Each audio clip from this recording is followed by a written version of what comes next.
Good morning. This is Robert Goodman here on Positive Stroke, staying clean. Excuse me, I'm trying to get myself together.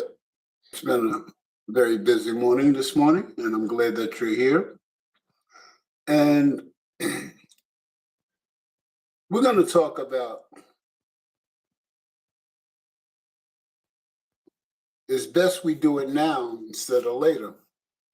And what am I talking about? Well, the thing is that working in addiction and dealing with recovery, when I was in my active addiction, I was engrossed in it. I had to have it. I did whatever it means to get what I needed to get. And when I would put that drug, which was cocaine, inside of me, and what it would do, it would boost my endorphins so high that I enjoyed the pleasure of the feeling of the drug. And in your mind, your mind likes to keep everything balanced together at the same way. So when the endorphins got this high, then my body would stop producing endorphins to try to balance it out. And what I did to myself was I damaged my own brain. And when we look back at our active addiction, we must realize that the abuse that we do to our brain comes from our addiction. And we mess up our minds. That means we don't look at things the way they're supposed to be because we have done damage to our minds, to our brain. And that is the actual truth. And the interesting thing is that children that are in active addiction at a young age, and they're adolescents and they're in addiction, then their brain has not even fully grown to the potential that it's supposed to. And their brain is being damaged by their abuse of alcohol or drugs. So a child that gets more damaged than an adult by being addicted. So today we're going to talk about, instead of suffering through the abuse of addiction, let's get help now. Because if we don't get help, we will end up in jails, institutions, psych wards, or death. They're going to happen, no doubt about it. In between the homelessness, the stealing, the lies, destroying ourselves, our family, constantly destroying our bodies until our bodies can't take no more. We find ourselves OD. A lot of people OD in bathrooms, alleys, restaurants, over friends' houses. And when you are in active addiction and you overdose, 90% of the time, the people that you overdose around are not going to stick around and call the ambulance and try to get you well. There may be a few people that care about you enough to do that, but in most cases, you end up with no help whatsoever. And if nobody doesn't discover you or give you immediate help, you die. The sad thing is that people on addiction die every hour in the United States. This This recovery business is a billion-dollar business to help people live life on life's terms and to stop using and abusing drugs or alcohol. The sad thing is that a lot of people do not complete and finish the program of recovery. How do you finish the program of recovery? Is that you die clean and sober, that you die in your right mind, that you die living life on life's terms, that what brought you into addiction you do not use anymore, that you built a life in recovery for yourself. The sad thing is that we live in a world in the United States that everything is about a pleasure, enjoying yourself. You owe it to yourself. You work hard, you should be able to play hard. And our whole country's based on basically exploiting our pleasures and our enjoyments of life. And if we do not take stock in what we do, we can destroy ourselves. Now, the point I'm trying to make is that it's very important that if we have a problem, if you have a problem, just like I had a problem, and my pride and my pain kept me in my active addiction for 40 years. Until I got sick and tired of living the life that I was living. And I got sick and tired of feeling the way I felt. I got sick and tired of being alone and suffering. I got sick and tired of the thing living rent-free in my head, constantly coming back and destroying me and bringing me in emotional and mental pain. I got tired of that coming back over and over and over again. I got tired of living the pain of the past over and over again. I got tired of living what people have done to me over and over again.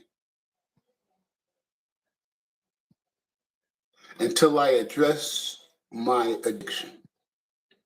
I addressed it, and I seen what part Robert played in his active addiction. Also, I seen what part people played in the things they done to me and I done to them.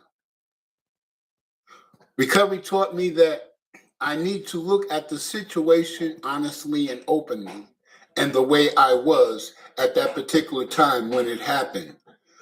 Now, when you look at a situation from the past, you are not in the past. You are in the present. So understand that, look at yourself and the frame of mind that you was in at that particular time, how you made the decision that you made to do what you did. And these are steps to make you understand yourself. You know, I had a conversation with a family, and they said their child was in active addiction and they don't know what to do. And they said that they seen some of my videos that nobody gets help unless they choose to get help. And the only suggestion that I can make in that situation is for you need to open a line of communication with the child. That's not defensive, that they able to share their pain, what's going on with them, to you. To not be ashamed to share the things to you. And I remember this was a couple of years ago that a parent told me, she says, my child doesn't talk to me. And I said, do you have normal conversations, sits down with your child and see how they're doing for the day and let them express themselves and let them express their feelings and how they view things. And they said, well, yeah, we do. And then I tell them that they need to learn this, they need to learn that. They don't know what they're young.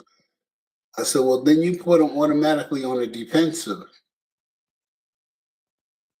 When you build trust with your child, that they can have a conversation with you to express what they're feeling and what they're going through, and it's not going to be judged, then they're willing to be open with you.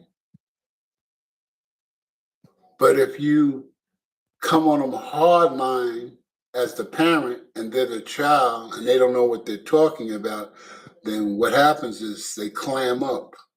So when they have that sensitive conversation, they end up having that sensitive conversation with another youngster their age that's going to give them some advice that they're probably going to follow. And that's not the way we want a child to go. We want a child to be able to talk to us, express what's truly going on with them without being judged. And the formula I used to use for my stepchildren was that if you did this, this, and this will happen. If you do this, this, and this will happen. If you do this, this will happen. Now, if you do this, I'll help you. If you do this, I can't help you. And I was hardlined that way. And I got more respect out of my children than I realized, because they would share what's going on with them and I would give them options. I never made decisions for them. I made them come to their own conclusion. And by me doing it that way, a lot of times they came with the right conclusion. A few times, no. But the point I'm trying to make is that they was willing to come to me and express what's going on with them honestly and openly, and not feel judged or humiliated by making a mistake. You know, there's a lot of things going on with a child at a young age mentally. Their frontal lobe is getting rewired, and there's decision making, and all that's coming into play. And they need to feel comfortable with all the changes that their body's going through to be able to express what's going through them, so we can allow them to be good, sound children and build them up to be some good, sound adults. And I believe if you allow the children to constantly talk and express themselves, then you know what your child's up to, you know where they're at, you know where their mindset, and it'll help. And the sad thing is that the addiction system in the United States at the young age is very high. That children are getting loaded. A lot of young people are caught up in the fentanyl addiction. I've seen many places in Arizona where I see young people caught up in the fentanyl addiction. I've seen a lot of young girls out there working the streets because they need some more fentanyl. And this is the honest truth of what's going on in our world, in Arizona, but what I see. So we can get help now, or we can get help later, or we can die from an overdose, or we can end up in jail for the rest of our lives. Or jail could be a revolving door. The sad thing is that this is what addiction does. And we must understand ourselves in order to move forward in our recovery. Recovery teaches us to get rid of the wreckage of our past. That's the most important thing for us to do. To face what we did in our past, the mistakes that we made, and understand why we made those mistakes at that particular time in the mind frame that we was at that time. To understand ourselves. Because when we started using, we stopped growing. We stopped learning. We've been medicating ourselves. First, it was for pleasure. Now it's a necessity. Now it's a need. And we're caught up in that active addiction of the wind world, of craziness, of uncertainty, of destroying our lives until our bodies can't take no more and we die.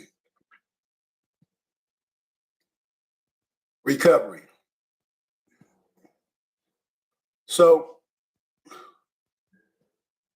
the point that I want to make is that let's get it today. Let's get recovery today. If you have a family member that's in active addiction, have a conversation, find out what's going on with them. Allow them to express their feelings, their pain, what's going on. Unjudgmental. We don't want to be judged. See, here's the thing. When I came into recovery and I was sharing my pain, nobody judged me for what I was experiencing or what I did or how I felt.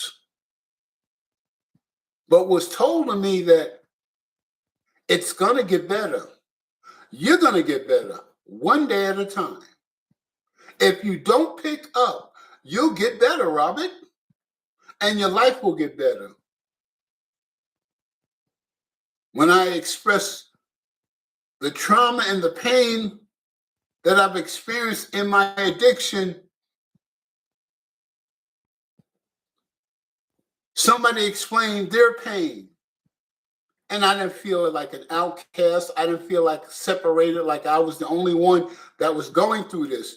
I was around like-minded people going through what I was going through, that held my hand, that hugged me and said it was going to be okay.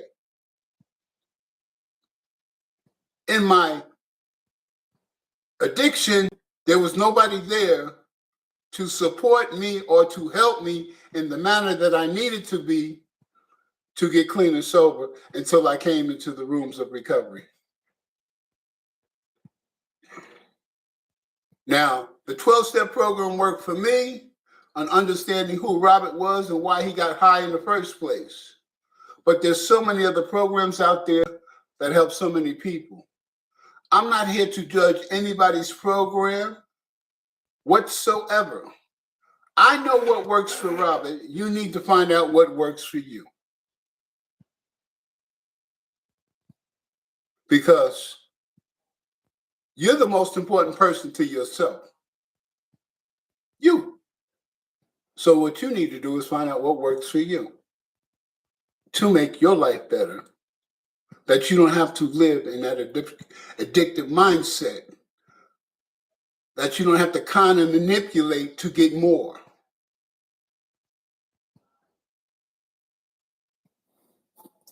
Last but not least, recovery taught me how to live. Live a life without me smoking cocaine, freebasing.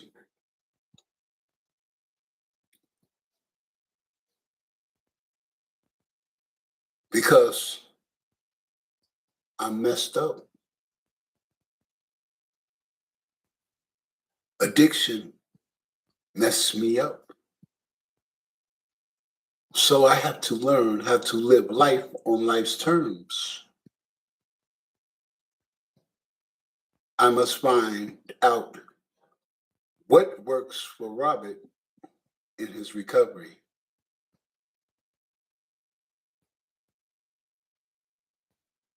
Robert has received inner peace, and happiness. I've gone far. My life is very much different from my addiction. And sometimes I smile and I laugh at it. And I'm happy because, see, I don't know about anybody else, but when I go to the store, I'm energized, I'm happy. When I go to Banner Anderson Cancer Center for my treatment, I'm happy, I'm in good spirits, I'm expressing positive feelings about recovery. Helping people along the way wherever I go and sharing about recovery. And I got a good feeling. And where I go, when I go to Banner Anderson, MD Anderson Cancer Center, they know me. They be laughing, they be smiling. How you doing? I'm doing great. Some people say, I'm glad to see you because you always put me in the right frame of mind. You make me feel good. You make me feel happy. And I'm happy because addiction didn't take my life. I survived. I survived 40 years worth of hell living this stuff in my head rent-free over and over and over again, feeling the pain worser each time when it slaps me upside the head. And I would medicate myself more and more. Why do you think I was doing an ounce of cocaine in a 24-hour period? Because that stuff was living rent-free in my head, wouldn't give me no rest until I put that drug in my system so it would disappear. So recovery taught me I had to face my fears. I had to look at my situations. I had to clean the wreckage of my past. I had to move forward in my recovery. Ask yourself this. Would you like to get recovery now or when the problems get worse, get recovery later? Or die in your addiction? The choice is you. You make the choice. I suggest that you get recovery now. There's a lot of information on YouTube. I'm not the only channel on YouTube about recovery. There are people that share more in depth than I do on recovery. There are more people on here that have a whole lot more followings than I do about recovery. Whether you watch my channel or somebody else's, it doesn't matter to me. What matters to me is that you get recovery, that you reach out and do what you need to do to make your life better. And if you are a person that you have a child that's in active addiction or a family member that's in active addiction, do your research. Find out everything you can about addiction. Do your research so you understand exactly what that child is going through with their addiction. Yes, you got to go to school because doing your research is going to school. I learned in my recovery that I go to school every day. And since I've been doing live stream on YouTube now for a few years, and I'm on TikTok and Facebook, Instagram, and I keep doing research, that the desire and the knowledge that I'm getting is unbelievable about addiction and the things that I'm learning. And this information is keeping me clean and sober. This information that I'm learning is letting me understand myself better. Because to stay clean and sober, you must understand why you did the things you did, when you done them, at the particular time, why your mindset was feeling the way you was feeling, and why you went the direction that you went. What caused you to go into that direction? So you have a choice. You could get recovery today, or you can go through some pain and get it tomorrow. Or you can let addiction take you out and lose your life. Or you can let addiction send you to jail. The choice is totally up to you because it's your life, your way, your choice. This is Robert Goodman here on Positive Stroke Staying Clean. I hope I shared some things that'll make you think that addiction is destroying people's lives. I want to be part of the solution. Do you want to be part of the solution? The choice is yours. You have a great and wonderful day.